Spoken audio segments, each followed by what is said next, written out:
It's taking. Good evening and welcome to UK Crime Book Club. This evening, I'm delighted that in conjunction with Bloody Scotland, I am joined by two fantastic writing partnerships, Nicci French and Ambrose Parry. Good evening, Nicci, Sean, and Marissa and Chris. Thank you for joining us this evening. Hello. Good to be with you. Thank you for having us. I thought we'd start off with you telling us a little bit about yourselves, because obviously you know yourselves better than I do. So I don't know who wants to go first. Did you want to go first, Sean and Nicci? Sure. Okay. Take it away. Okay, now we have to decide who's going to speak. Sean. Well, I can say a little bit. So yeah, I'm Sean French, and this is my partner, Nicci Gerard, and we've been writing together for quite. We were journalists when we met, but we've started.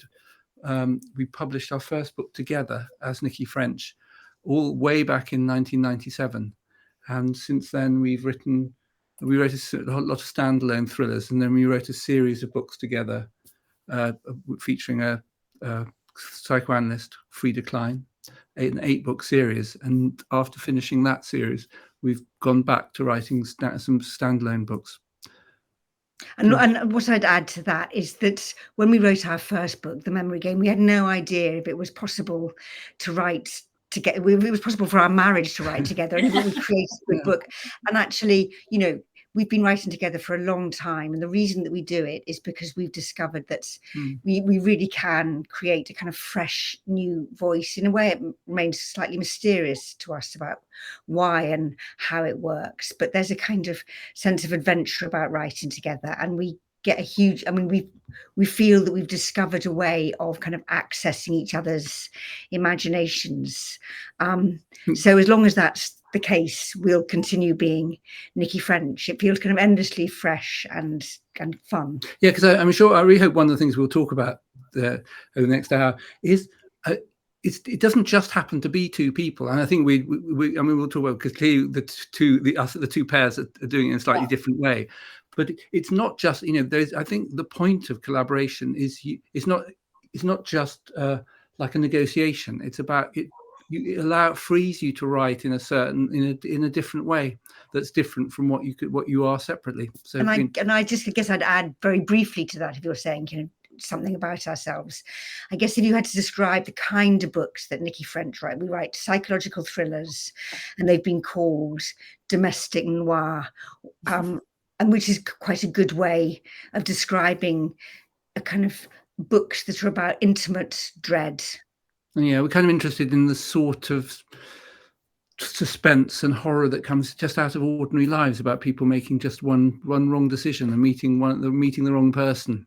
That's rather than a kind of there's a plot to, so there's a terrorist out to blow up a nuclear bomb and there's 3 days to find him. That's fun to read. That's not our area. So Chris and Marissa. Well, just speaking of meeting the wrong person. Well, we've got, it's a different journey towards writing together. In that I was first published under my own name in 1996, and I don't know how many books I'd written before. I was definitely into the 20s before we had the idea to write together. But Marissa should say a wee bit about how that happened. Yeah, well, I was an anaesthetist for a long time, and I took a year out to do a master's in the history of medicine, and I was doing a lot of research around the early use of ether and chloroform in Edinburgh in the 1840s, and in particular looking at the life of James Young Simpson, who discovered chloroform in his dining room in 1847. And we started discussing some of the stories that I was uncovering, and Chris kept saying that he thought there was a book in it. And because he's a crime writer, it was a crime book that he thought was in it. And so we decided to write a historical crime novel together. And It took a while for us to figure out how to do it, because obviously Chris is a very experienced writer and I was a novice, so that was quite a different thing for us, wasn't it? It's still an evolving thing how we do it. I think it was that I realised, I knew that Marissa had a great command of the history and also her perspective as a doctor and as a woman on the medicine of that time was going to be really useful. But I realised I kind of didn't really know where to start in terms of where the story lay. So even though Marissa, I think, anticipated initially that she would just be researching and providing insight, and then it became fairly clear she was going to have to come up with the story and characters, and we just ended up kind of splitting the writing at an early stage, but the way we do that has changed over the years. How's it changed? I think I'm much better at, we plan a lot more, and Marissa has trained me to be more explicit about our plan, and we workshop things to quite a fine degree now, so that we can say, well, you write that chapter, I'll write that chapter, you write that section, I'll write that section. In the early days, Marissa wrote a lot of stuff, and then I would rewrite from a certain perspective, or I would write something and she'd rewrite it from a certain perspective. But the main problem initially was that you kind of kept a lot of the plot in your head. It's not good for collaboration. Do you argue with each other?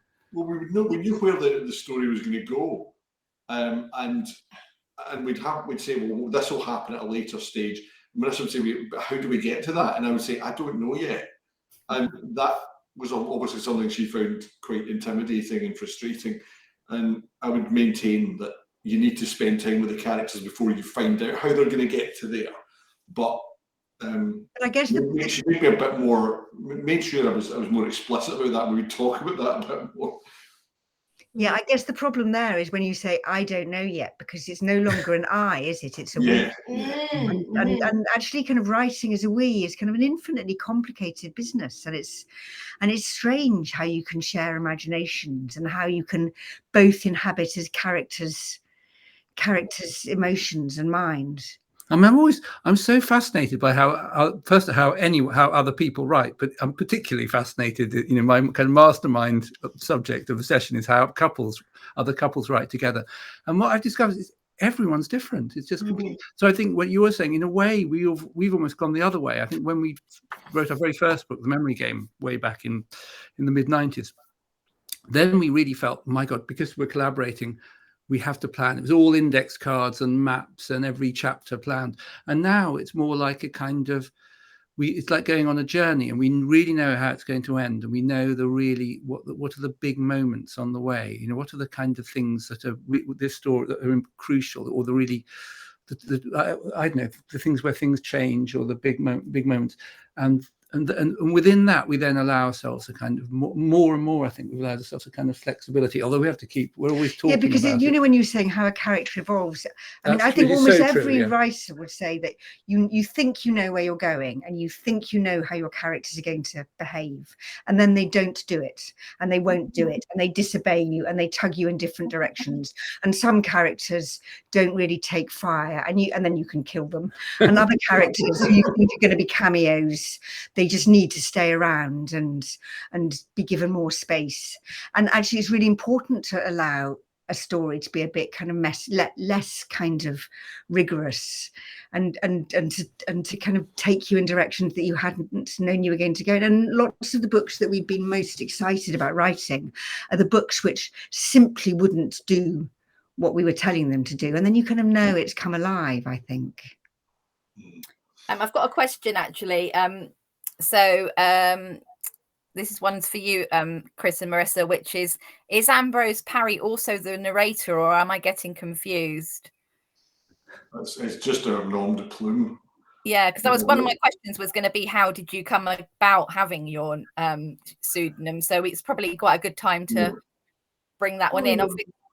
Did you want to go first? And yeah, we were actually quite, when we'd say we would write together, I think we were actually quite jealous of Sean and Nicci because of the way that they were able to splice their names. That really doesn't work for us. Because we thought Marissa Brookmeyer would have been very confusing, or Christopher Haitzman.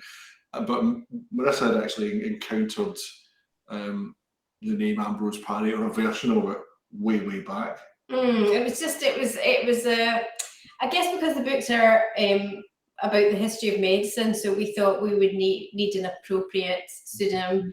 And Ambrose Parry is an important figure in the history of medicine. He was a French military surgeon in the 16th century. He wrote a lot about obstetrics, and his name came up in the first tutorial I attended when I was doing my degree, and the name stuck. And when I said to Chris, I think that's what we should call ourselves, you were all for it. There was no argument about it. Well, Yeah. It's a great name Yeah. because it feels like a real name as Yeah. well. I mean, Did feel like you a ever real name. did you ever consider just having your two names on the book? yeah, they were saying I think it's we did, really. I think Yeah. we Oh, Chris had come up with this great pseudonym so early in the process that we were quite intoxicated by the idea of the pseudonym and the anonymity that it would confer. And I don't know, we were really taken by it. So it became, I think we knew we were writing as Ambrose Parry from the off.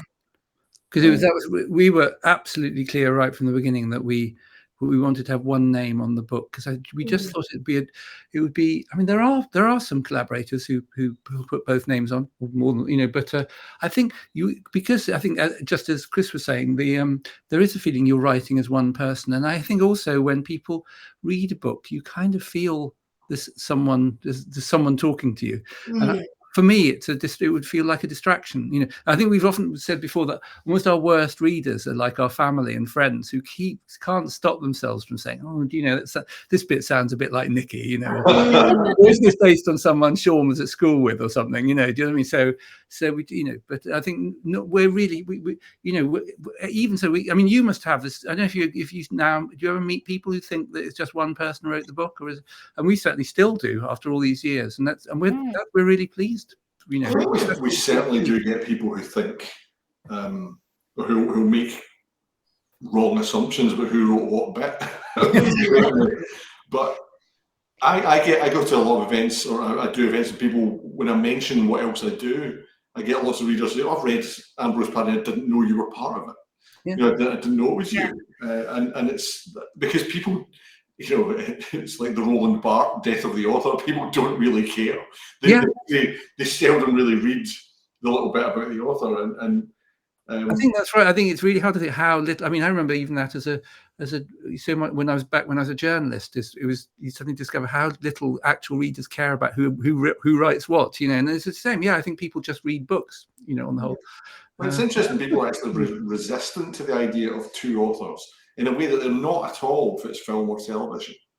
The idea that they would there is a kind of that's absolutely right. I think there's the kind of myth of the lonely genius author locked away in their room, kind of plugging into their inspiration, but actually I think one of the strange things about collaborating is that's what happens as well. It's like two people locked away in their rooms plugging into kind of one imagination somehow.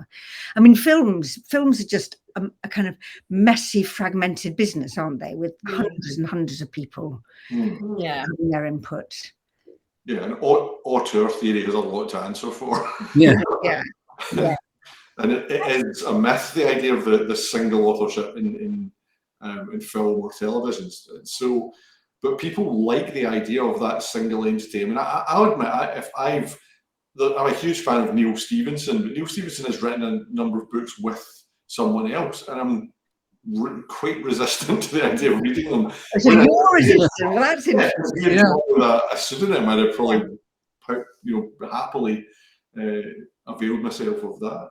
But do you at all, if someone asks you, says, "Oh, who wrote that bit?" Would you are you happy to talk about things like that? Because I must say we've had an absolutely rigid rule. We have never said to a single person, including our own children, that that sentence was written by Nicci.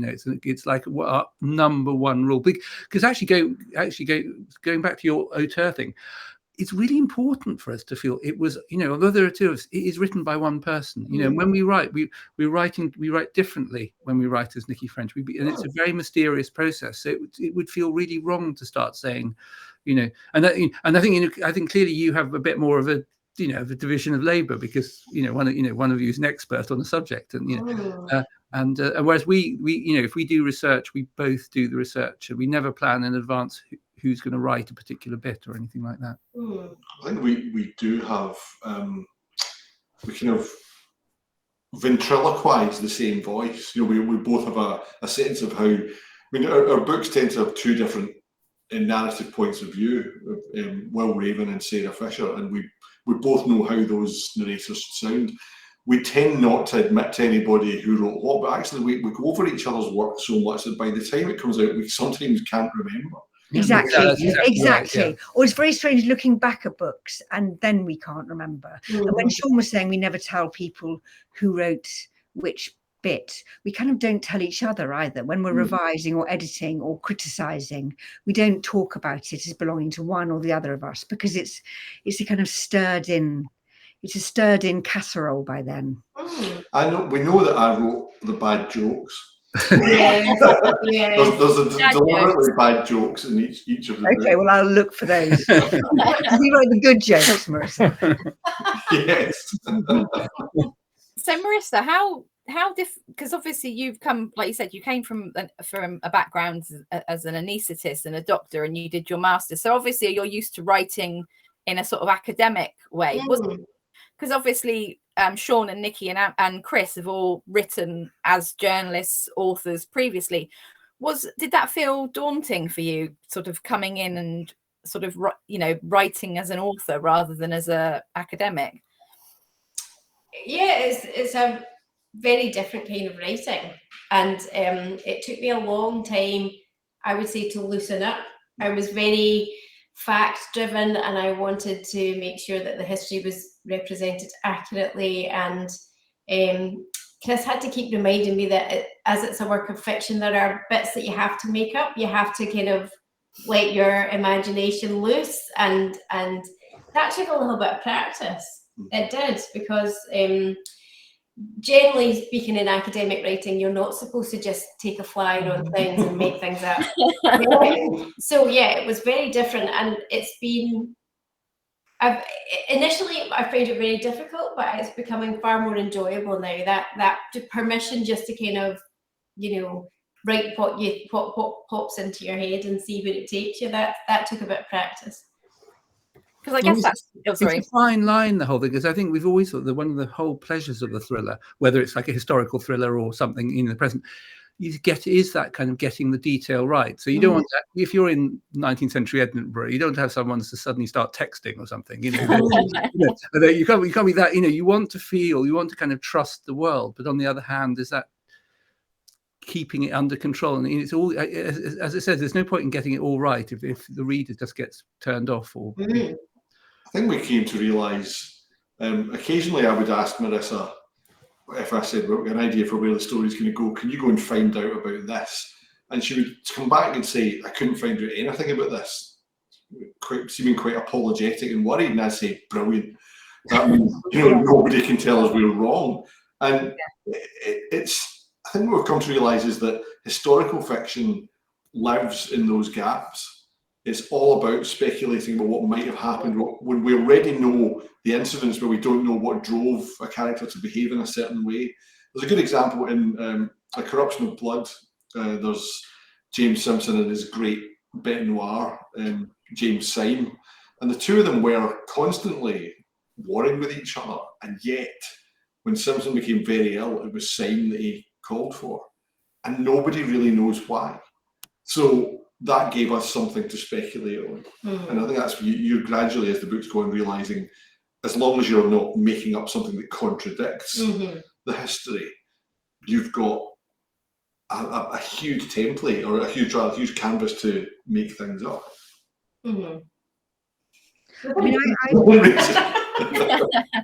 I think the important thing, I think readers can sniff, can kind of smell when the writers don't know what they're, you need to know what your world is and the rules of your world, and you need to be able to kind of know the landscape your characters are walking on, and you need to kind of feel that yourself, and then that will communicate itself. So that feels the important thing. It's not whether you're kind of telling the truth or not telling the truth. It's whether you're telling the truth of the book. Also, it's a different. It's a difficult judgment, because, for example, when we did our series about Free Decline, when we wrote the first book, we did give it to a friend of ours, or three friends of ours who were psychoanalysts, just to say, is there something just dreadful? Is there something we've done that's just terrible, or just wrong? And we felt really we had to, because it was going into kind of quite sort of dangerous territory, and we wanted to get it right. On the other hand, we do have one of our books recently called House of Correction, was set half in a prison and half in a courtroom, and we did a huge amount of research about. We really worked about how does a trial, all the details of a trial from beginning to end. And I think we had the idea that once we finished it, we know various people who are lawyers. We thought we'll show it to one of them to read. And I actually remember getting to the end of it and think, actually, I don't want to show this to a lawyer because I don't want them to tell us to change it. There's a danger they might kind of spoil what we've done. Because we like this as a story, so we'll tolerate a few mistakes. I think it was good. I have the kind of in-house fear though, because this has happened where I have some notion in my head and I think I'll just have a go at this, and then Marissa will come and she does the correction before. What we're talking about. Well, there was a character in a Corruption of Blood. We had a police surgeon character, and Chris was writing a section and decided that he would have one leg, and so he had a prosthesis. And Chris described something. It sounded like a kind of steampunk thing, it was like an articulated metal alloy thing. And I said to him, I just thought that you would come down and say, that's interesting because Simpson used to forge tools in his own kitchen, and I thought so maybe you'd take this and run with it. You just came in and said, what the hell are you doing? What I said was, have you researched this at all? And he said, no. Because I think that's you kind of leave that kind of thing to me. See above regarding taking it and running with it. I was hoping you would find something that would let you run with it instead of what you did was just he's got a wooden leg. Because that's one thing I was going to ask you is there disagreements? I know that you touched on it, Nicci, very early on about. So, I mean, I'm not going to be living in utopia thinking that you don't have disagreements. So how do you, if you do have disagreements, how do you sort of rectify them? And is that part of the process? Is it part of the process that you can disagree and that's okay? And you can move on from that, or are you giving each other stony looks over the dinner table afterwards? So we, like almost every married couple, I mean, we argue. I argue a lot, and I quite like arguing, and it's kind of part of a relationship, and we can argue about the most stupid things, but we don't actually argue about the writing, and I think genuinely it's almost part of the kind of unwritten contract we've got between us that we have to behave courteously to each other, because it is quite a painful, I don't know if you two will agree with this, it's quite a painful thing to do, to kind of write something that you love, hand it over to your other, and they will rewrite it, kind of erase it, kind of edit it, put their own words on top of it, kind of change you. And it feels very vulnerable. It's a vulnerable thing that you're doing. You're kind of showing something kind of raw and pulpy and having it kind of mutilated. And it takes a great deal of trust, and you have to kind of tread delicately with that, I think. So, we have 3 rules about writing. Sean's described one of them, which is that we never will tell anyone who wrote which bit. And the other 2, we never sit down with each other and point out what is wrong with the passage that they just sent. We'll do it remotely, kind of, and then email each other. And I can't even remember what the other one. If I change something that Sean's done, he's not allowed to change it straight back again. And that's all about this kind of act of kind of trusting each other and treating each other with kindness. And if we started arguing about the changes that we were making, or kind of treating each other with kind of derisively, or kind of not respecting what each other's done, then both the kind of relationship would collapse, and the act of writing would collapse, I think. Well, I mean, I don't know if you've experienced this. I don't know if you know any other couples who've looked at you and thought, well, we can try that as well. But we knew a couple of people years ago who thought, if Nicci and Sean could do it, we can do it. And both of them, it just couldn't, because I think it almost always, and it's very delicate. Kind of writing is so painful and anxious making, and having someone rewrite your stuff and having, and I think it just turns into for most people a kind of either a kind of power battle or something like that. And I think we have, and I'm sure you have the same thing, is it's about the book. What's the book need? What does the story need? And if you suddenly started really thinking one of the, if you almost didn't have the trust, if you felt the other person was trying to write the book that they really had in mind all along and were, just sneakily trying to get there, you wouldn't be able to get through 50 pages. I just want to add that one of the people who tried to write a book together, they tried to write an erotic novel together, and that was a terrible mistake. So I think they set themselves a hard task there. And so when you use the word argue and then you use the word disagree, of course we can take issue with each other and with where the book might be going and what we're doing with it, but then we'll either rewrite each other, or if it's a big issue, we'll sit down and talk about it and kind of come to a collaborative decision. And this makes us sound kind of very grown up, and we're not. We're quite old, but we're not very grown up. But in the act of writing, I think we have managed to keep a kind of proper sense of each other's, of kind of not damaging each other's ego too much. Do you agree with that, Marissa and Chris, or do you? Yeah, I would agree with the kind of vulnerability of showing your work to someone else, especially with me being new to it. So that the trust thing is huge, and your partner being kind to you is very important. And I think we're maybe slightly different because Chris always says that he thinks it works because we were both bringing something slightly different to the project.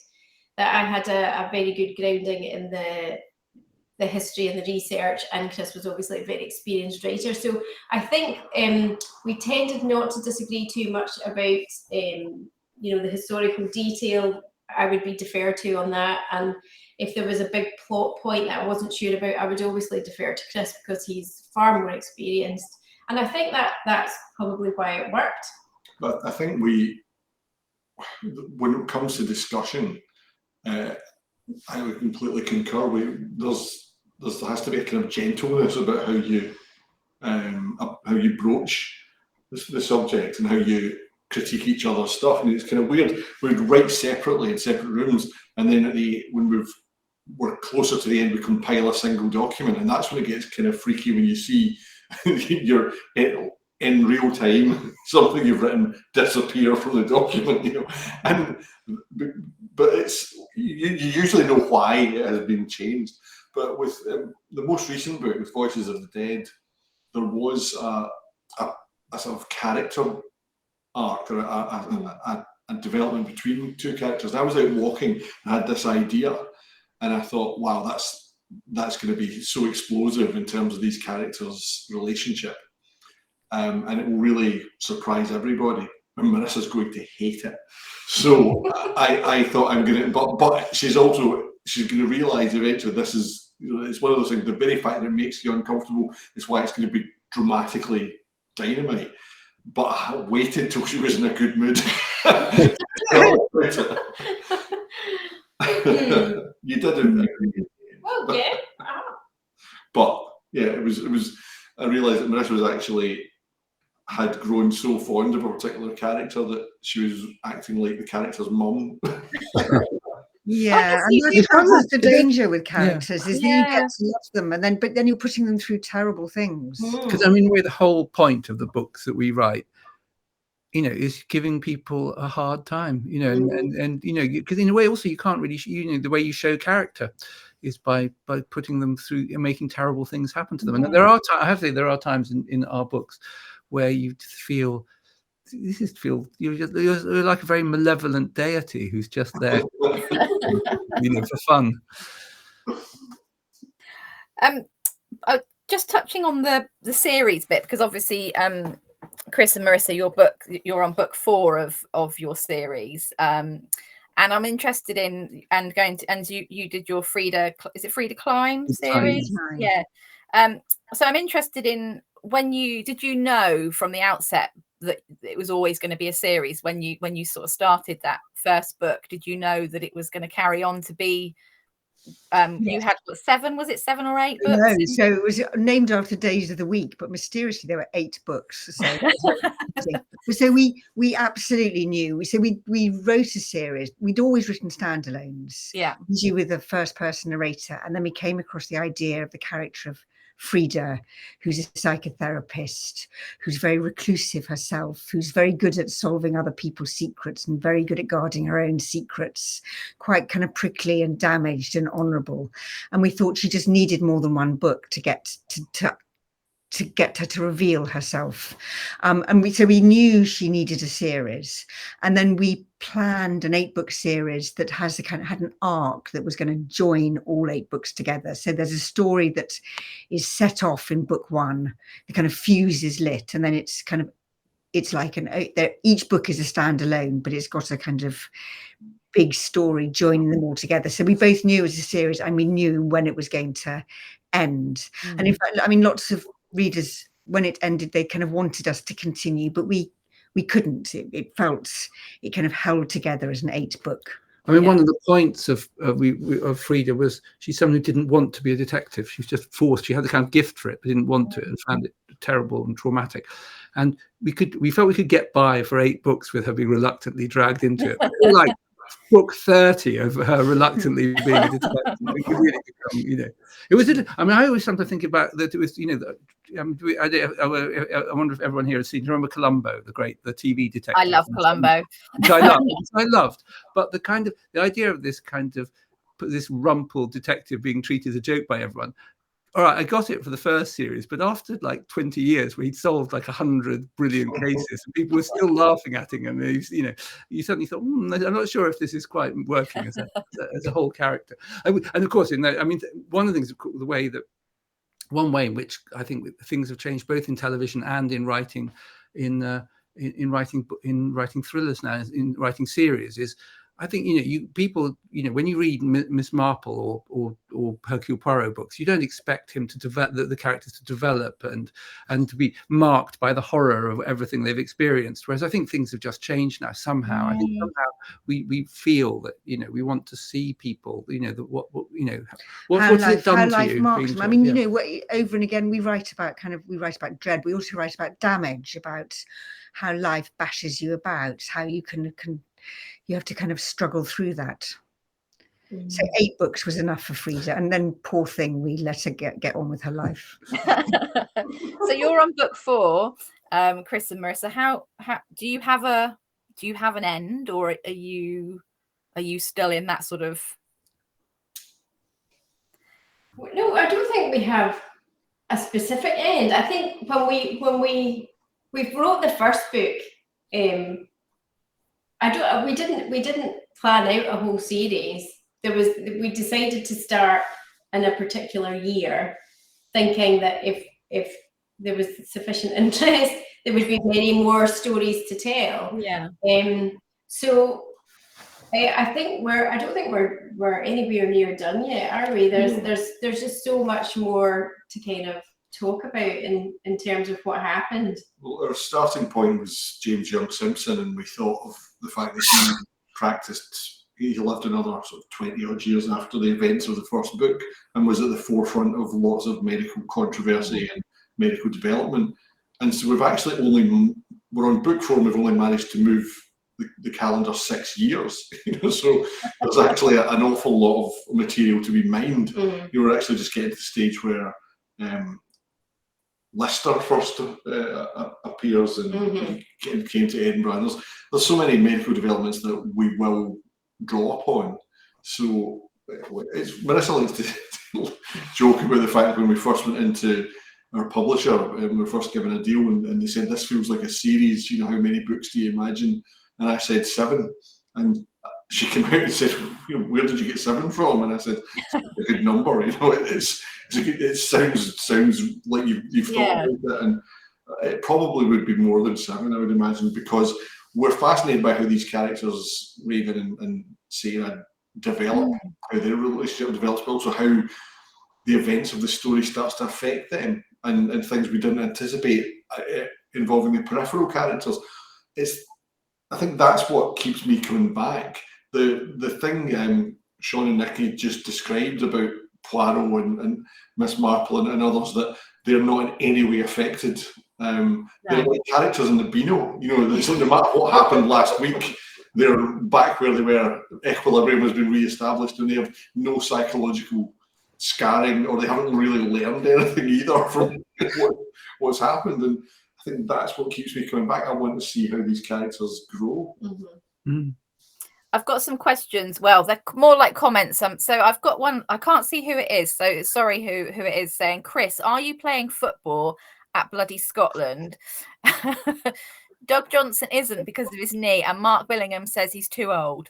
No, I don't think I'm going to be playing this year, because we were having a discussion last year at bloody Scotland, because the fun-loving crime writers are playing on Saturday night. So last year, Luca Vesti was in goal for England and broke his finger and had to play bass. Shortly after that, not that night at least, you know. But Luca is, I think he's actually getting surgery at some point for his finger. Doug's hurt his knee, and we had a discussion and said we're not playing football a few hours before we're supposed to go on stage in case one of us injures ourselves, basically. Yeah. Because we're getting older. I know it's one of the other questions was someone's asking if Ambrose Parry. We are. Yes, he's going to be at bloody Scotland. I thought you were going to say, are we playing football? Yeah, that's what I didn't tell you. We're actually extended in from. You know, we did an event at the launch of Bloody Scotland. So the Ambrose Parry event this year was the launch event back in June. Right. I will be there. I'm doing on the Saturday night. I'm on with Mick Heron. So if anyone's a fan of Slough House, Mick and I will be talking about our respective books. But I think that and the fun-loving crime writers is the extent of my involvement. But this will be around though. Oh yeah, it's a very good festival for all sorts of reasons. But yeah, the events are usually really good. So when you're, can we go back to characters a bit? So when you're sort of planning so obviously you've got your series characters, but when you develop those, and Sean and Nicci, when you develop yours, do you do that together? Is that something that you do sit down together, or is that something that comes in the? Yeah, I mean, in a way that, you know, the idea of a story is just one part of it, but then it's always, you know, always then, you know, where is this going to happen, and who does it have to happen to? You know, the character is just as important as you know. You can have, you know, you can have the most brilliant plot in the world, and if people don't give a damn about, you know, aren't grabbed by the characters, then there's no, you know, there's no point. So it's really, that's absolutely something we talk about. And the other thing we talk about, obviously we talk about the central character and what their journey is, you know, how they change, what, you know, who they are at the beginning and who they are by the end. But almost as important is we talk about the secondary characters and the really periphery characters who they don't know. I mean, one of the things we often say about our characters is they don't realise at the beginning, especially, that they're in a crime novel. They don't want to be in a crime novel. They want to be in a romantic kind of a rom-com or something. And also that the secondary characters, the smaller characters, they don't realise they're not the central character. We kind of have to think of each character as the centre of their own particular drama. And then we have to see, and then of course you have to see how they get along together. And then, as I was saying earlier, they change in ways you just hadn't expected, because one of the magical things about writing, whether you're writing with somebody else or writing on your own, is that writing is like this magic trick, and it takes you places you had no idea that you were going to go. Are you the same? In terms of character? Yes. Yeah, I think so. Yeah, it's one of the things that you talk about, isn't it? It's like, but especially for your main characters, you know, how are they going to change over the course of the book? What do the challenges mean for them? But I agree that all your characters have to be properly fleshed out. So all the secondary characters need to seem real. rather than just having walk-on parts. I'll be able to perform a function in service of the plot, and that's all. I'm turning up to be killed, or I'm turning up to provide this important piece of information. And I think one of the things that excites me is that you sometimes create a character for that reason. You know, they've got a role to play, but it's when you start putting flesh on the bones that's when this character surprises you, or it occurs to you that you can make that character do something you hadn't planned, and the character becomes more important and might return in subsequent novels. I mean, an example for us is the book that's just come out, The Favour. we for years, I mean, almost like a decade, we just had the idea of writing a book about, you know, if somebody comes to you who for some reason you feel kind of bound to and asks you to do a favor, do you have the kind of, is this a kind of moral imperative to say yes no matter what, you know, or should you be unconditional? And we couldn't work out what the story for that was going to be. And actually what changed that, what made us eventually write the book, was we thought about the central character being somebody who was, so her name is Jude. She's a young doctor. She's about to be married. They're about to buy a house together. Her life is completely planned out. She's always, from a very early age, been the good girl. She's kind of, her life is on track. And then somebody, her first love, comes to her after a kind of long absence and asks her for this favor. And it was very important that Jude should be this person who was hyper controlled, well behaved, kind of good member of society. He's never done anything dangerous. And then, of course, this is a Nicci French novel, so that gets completely invaded by somebody. But so, and in a way, the book was kind of built around that particular character. Yeah. So until you get the character, it's just an idea in a way, and then you can ride with it, run with it, ride with it, whatever. Is there anything that surprised you that's come out of your partnerships with your writing? Oh my gosh! Definitely, yeah. No, I mean, there's been one. Because of, the things we have done. Our stories really come out of kind of what would you do, things in normal life. So it's the kind of thing. Our main characters are the kind of things we could imagine happening to us or doing. So I've been quite shocked by the imagination of Nicci Gerard as revealed to me, just because because we've in a way taken just quite normal situations and then pushed them and turned the dial. And so in a way, one of the things that makes it exciting and a continual adventure is the more that I write with Sean, the odder he seems. He's a stranger. But that's wonderful, isn't it? That actually, you never get to the end of the strangeness of another person, or the strangeness of yourself, and so, that kind of the oddness and the darkness and just the kind of strange direction. So it's not as if I've learnt secrets kind of in his life. It's like the secret self that I've had little glimpses into. And then, of course, you say, is there anything that surprised? There are lots of, if I kind of think back on all the years of our partnership, that we've been to very odd places together, and we've done very odd things. There was one time I remember when Sean had to tie me up with my arms behind my back, and then I had to see if I could wriggle free. This is for writing a book. It's for to see I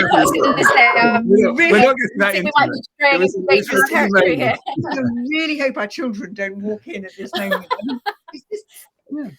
And in a way, there would be no point in writing together if you knew exactly what it was going to be like, because then you could just do it on your own. It's like a kind of, you're each other's catalyst all the time. Also, and one of the things, strange things, is when we wrote our first book, we have 4 children who at that time they were all under the age of 8, so they weren't reading our books. But gradually, of course, as they've got older and started reading the books, and I think there's one of our books. Is called Killing Me Softly, which is about a kind of violent sexual relationship, which I don't think any of them have ever read, because you don't want to read what your parents write about sexual obsession. I really hope, no. What about you, Chris and Marissa? Have you, has anything sort of surprised you? Because obviously your careers were very different. So I guess it's like you're sharing your writing, Chris, which you didn't do before, and then Marissa's having a complete career change. You're sort of constantly surprised by each other's contributions to things, and that's what, in a way, you come to rely upon being surprised. It's like if you don't have an idea or you don't see where it's going, you know that your partner will come up with something that you hadn't, that you were incapable of, and that is like the constant explosions in an internal combustion engine that drives it along. It's these little micro explosions. But I think the main thing that surprised me, I mean, it didn't surprise me that Marissa had this kind of command of story, because we would discuss my stories all down the years, and we'd also spend ages talking about films we'd watched that hadn't worked, and we loved to talk about why they didn't work. We were like dissecting the patient after the patient had died to find out what the patient died of. But what surprised me is when we've been writing some television adaptations, we've been writing an adaptation of my novel, The Cut, and also we've written an adaptation of The Way of All Flesh, the first Ambrose Parry novel. And that was ostensibly, it's a collaborative process, but it's been very clear that she's far more suited to it than I am. She's a lot better at it than I am, and that did surprise me a bit, I must say. Surprised me. Well, we thought it might be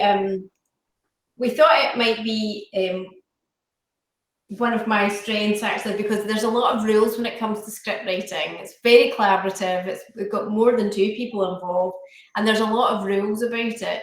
And I quite like rules and following guidelines and so on. So that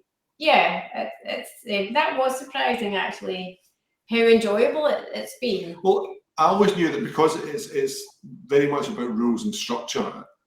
I think instinctively I knew Marissa would be more comfortable with that, more disciplined about that. But it's maybe the more flamboyant elements of it, or the little flourishes, that I realised that it's almost like maybe within the structure you feel it's easier to be flamboyant and to let yourself go because you've got the structure there. But what's become clear when we're working on these scripts together is that you've got a command of the rhythm and the kind of the language of it, and I don't mean the language in terms of dialogue, just almost like the kind of grammar of the whole thing that I don't instinctively have, which is why you keep getting frustrated by me when I do edit the script, or I make contributions, and you've got to go back and sub-edit all the the things I've got wrong. So that's one thing I was going to ask about, was about the editing process. So obviously you've both said that you don't sort of, when it comes back from your editors, is that something that you do collaboratively as well? Do you do that together? Oh yeah. No. Yeah. No.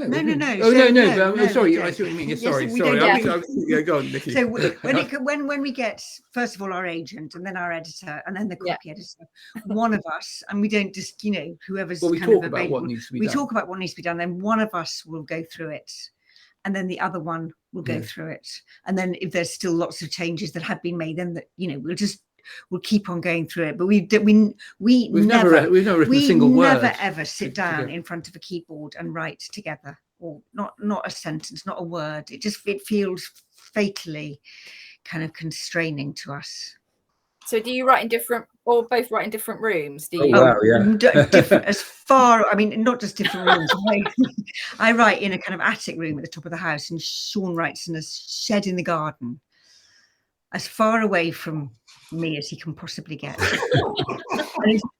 And there have been a couple of times when we've written in the same room just because we've had to, and it's really not. It's not been successful. We have different styles, different working styles. It's not worked well. Can't be done. With the edits come in, I mean, we'll discuss what's to happen, and sometimes it depends on who's busiest with, or what else is going on, or who's got more of a command of a particular section. We'll parcel that off, but yeah, we never ever work at the same. This is the only time we're going to get us together at a computer, is doing something like this. This, and occasionally with the scripts, there'll be a point where we decide we'll go through it and do a kind of line read. And sometimes it's about reading it aloud to each other, or it's just that we'll thrash something out and but it feels really intense compared to. Yeah. We met a couple who had these special desks next to each other in the same room. Identical little intricate desks. And I can tell you that that'll be a subject for a murder thing we'll write. If we tried to do that, violence would ensue as night follows day.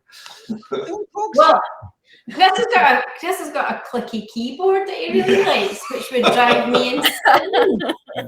A mechanical keyboard, yeah. Oh, is that like the one that sounds like a typewriter? Yeah. Yeah, no, I quite like the sound of that. I haven't got one, but I quite like the idea of one.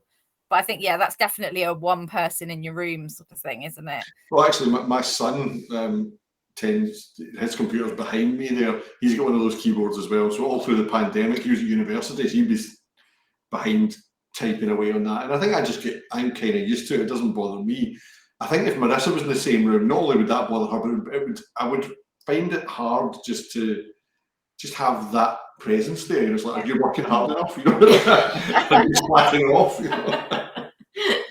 How many words have you written? Because you both worked in newspaper offices where you're just working and just you're writing and everyone's around you and people are interrupting you, so we've become divas now. So when at the end of the day you finish and you sort of clock off from your writing, is that it? Is that like no shop talk, or is it's inevitable? Absolutely not. I mean, I don't think that's, ideas and thoughts come all the time. And your windows and doors have to be open for them. You can't say, okay, I'm not thinking about that anymore. When you're writing a book, when you're planning a book, you just carry this whole world of it around in your head. And actually, most of the best ideas come when you're not expecting them or searching for them. They come kind of out of the blue, and you have to be ready for them. So absolutely not. First thing in the morning when we have a cup of coffee in bed, we'll end up chatting about plot stuff. It seems to be quite a productive time, but maybe before your head's cluttered with other things. But actually, during the pandemic, like 2020, when we wrote A Corruption of Blood, that got us through the summer of 2020. When spring and summer we always had something to talk about. So it's what we call the Great Patter Drought of 2020.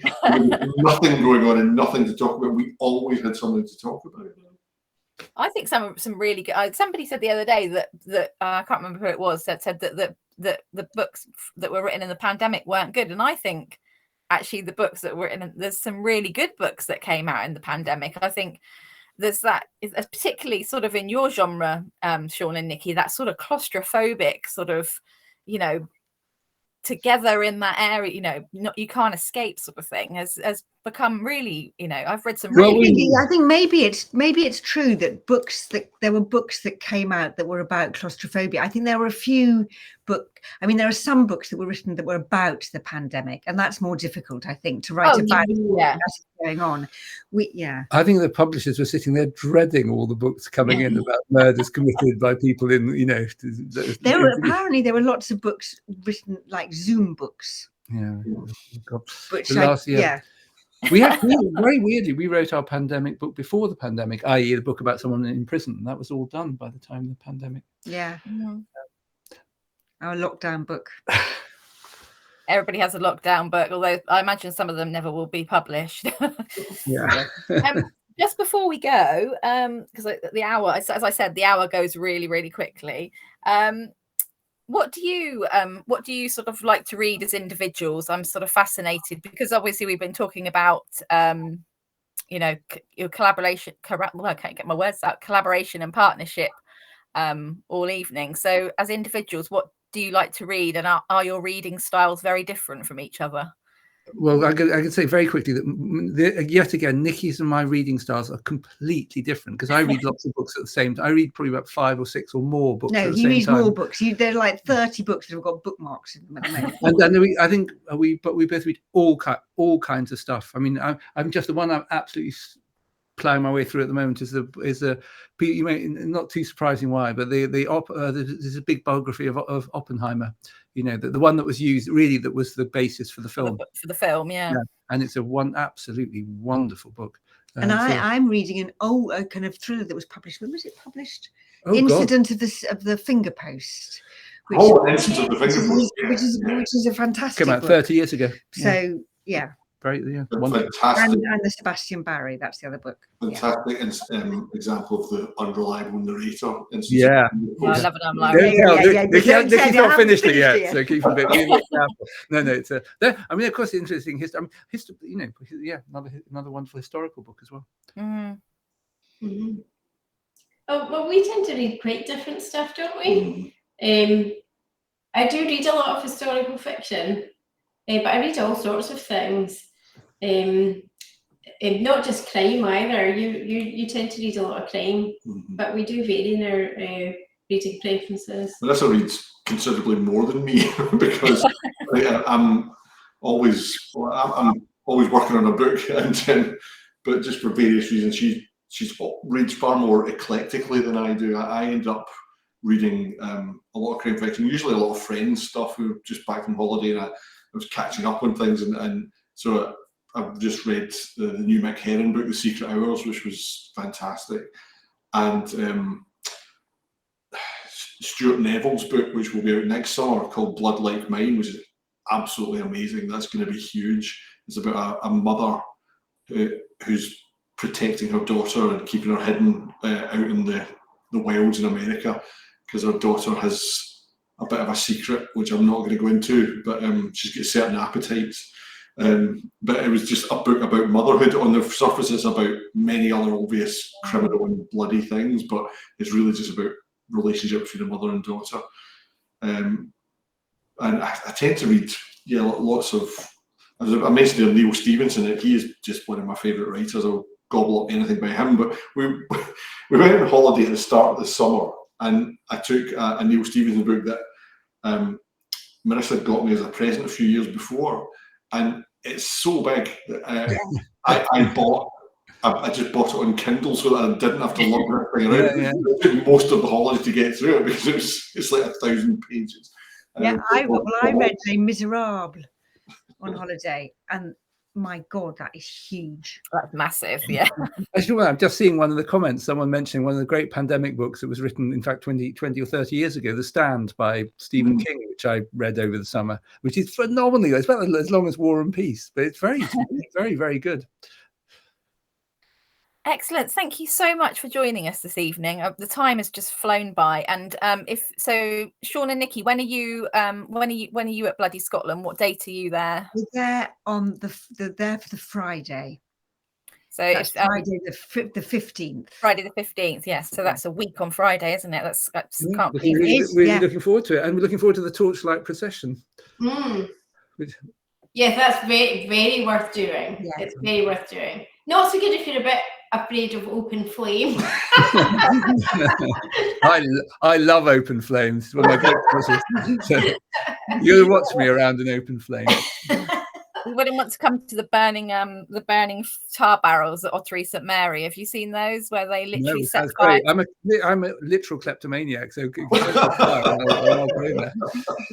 literally. Sorry, I'm not a kleptomaniac. I'm a pyromaniac. Yeah, on bonfire night, problems with words. Yeah, they set fire to barrels full of tar and run down the high street with them. Oh wow! Fantastic. Yeah, you don't want, and there's people like everywhere, so it's bonkers. But yeah. Welcome to Devon. Well, thank you so much for joining us this evening, Sean and Nicci, and Chris and Marissa.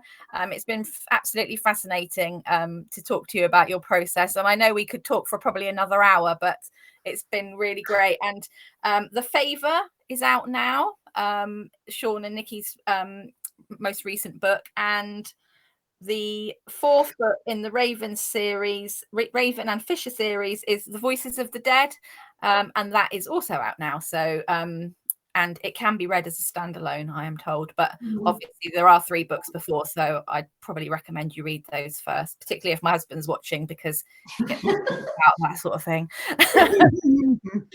Thank you for joining us. Thank you very much. See you in Stirling. Take care. Thank you. Bye-bye. Bye.